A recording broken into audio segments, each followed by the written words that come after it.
So what are we doing today? Well, today I'm putting up a double gate in my chicken area. I've moved the baby chickens, which really aren't too baby now. They're a few months old. And I just want to create a single flock with the large chicken over there. And so this is her roost. And so they've been for like the last 3 days roosting with her, and all is well. Not too much pecking order going on. This house will fit nicely 8 full-size chickens.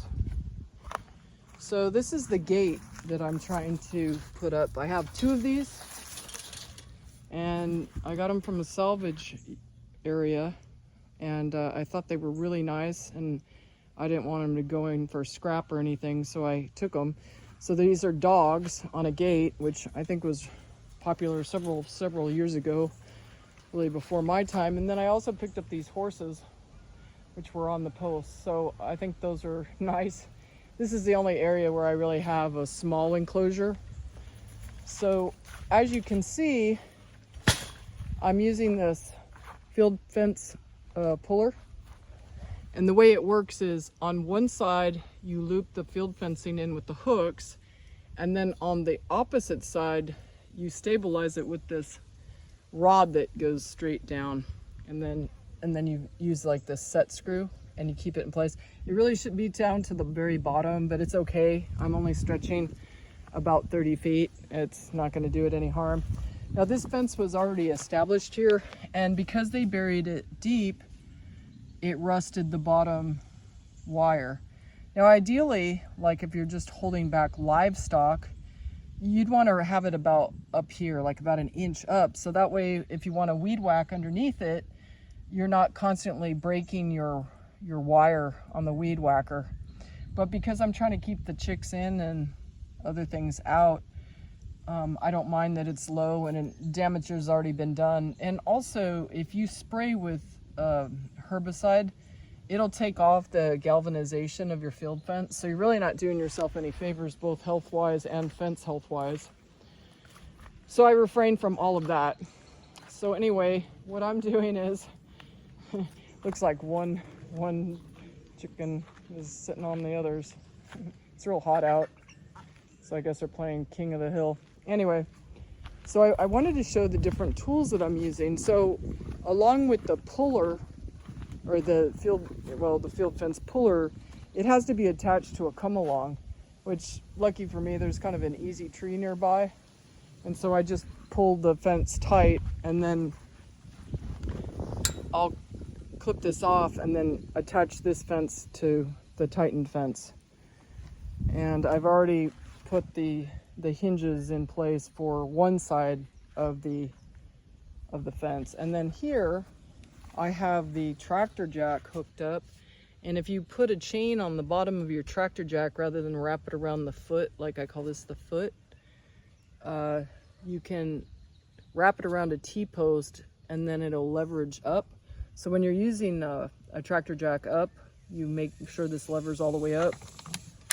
And then what I do is I kind of lean it against the T-post so I can do it one-handed, and then it will pick the T-post up out of the ground. Now this isn't overly pretty because I'm only using one hand, but it will eventually lift this T-post up. Normally I'd be using my weight and pulling it counter to the direction that it's leaning. And then I wanted to kind of showcase the shovel because it's a brand new one, and at Lowe's, and of course obviously I am not sponsored by Lowe's, I broke a shovel. I mean, I sharpened my shovels, but I'd actually cracked the tip and ripped it up. And that's after about 10 years worth of use. And I don't have rocks on my property really. It just, that's how much I use a shovel. So it's really nice. You walk in, you just give it to the return area, you go back, get your shovel or your rake, hand tools, that type of thing are free replacements, which is really nice.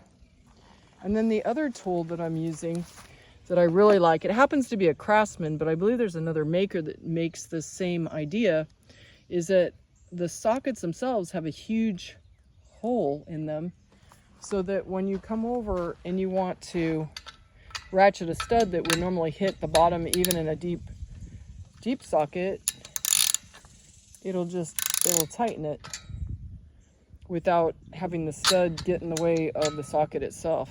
So this has been a real lifesaver. I really like this kit of Craftsman, and since Lowe's carries Craftsman now, it's one-stop shopping.